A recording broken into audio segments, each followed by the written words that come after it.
बहुत समय पहले एक छोटे से गांव में एक गरीब मछुआरा रहता था जिसका नाम रामू था। वह रोज सुबह समुद्र के किनारे जाता और मछली पकड़ने की कोशिश करता, पर उसकी किस्मत हमेशा खराब ही रहती थी। एक दिन रामू ने अपने जाल को समुद्र में फेंका और खींचते वक्त उसे महसूस हुआ कि जाल में कुछ भारी फंसा हुआ है। रामू ने पूरी ताकत से जाल को खींचा और देखा कि उसमें एक पुरानी धूल मिट्टी से भरी बोतल फंसी हुई है। उसने उत्सुकतावश बोतल को साफ किया और उसका ढक्कन खोल दिया। जैसे ही उसने ढक्कन खोला, एक धुआं निकलने लगा और कुछ ही पलों में धुएं से एक विशाल जिन प्रकट हुआ। रामू ने भयभीत होकर पूछा, तुम कौन हो? जिन ने हंसते हुए जवाब दिया, मैं एक जिन हूँ जिसे सैकड़ों सालों से इस बोतल में बंद किया गया था। तुम्हारे द्वारा मुझे आजाद करने के लिए मैं तुम्हारी 3 इच्छाएं पूरी करने का वादा करता हूँ।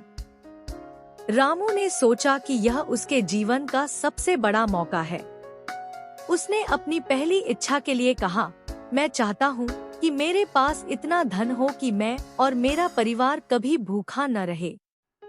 जिन ने तुरंत अपने हाथ लहराए और रामू के घर में सोने और चांदी के सिक्कों की बारिश होने लगी। रामू खुशी से उछल पड़ा। फिर रामू ने अपनी दूसरी इच्छा सोची और कहा, मैं चाहता हूँ कि मेरे पास एक बड़ा सुंदर घर हो जिसमें हर सुख सुविधा हो।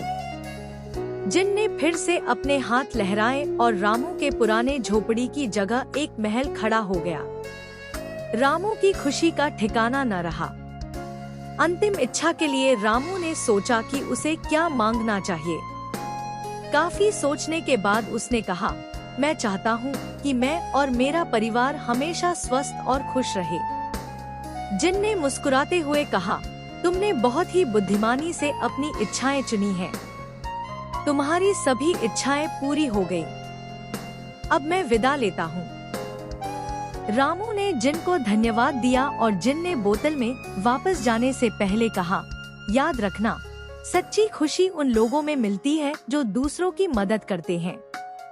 रामू ने जिन की बात को दिल से लगाया और अपने धन का एक हिस्सा गांव के गरीब और जरूरतमंद लोगों की मदद के लिए इस्तेमाल करना शुरू कर दिया। उसका महल हमेशा खुशियों से भरा रहा और उसका परिवार स्वस्थ और प्रसन्न चित्त रहा। इस प्रकार रामू की समझदारी और दयालुता ने न केवल उसका बल्कि उसके पूरे गांव का जीवन बदल दिया और रामू ने सच्ची खुशी के मायने समझे।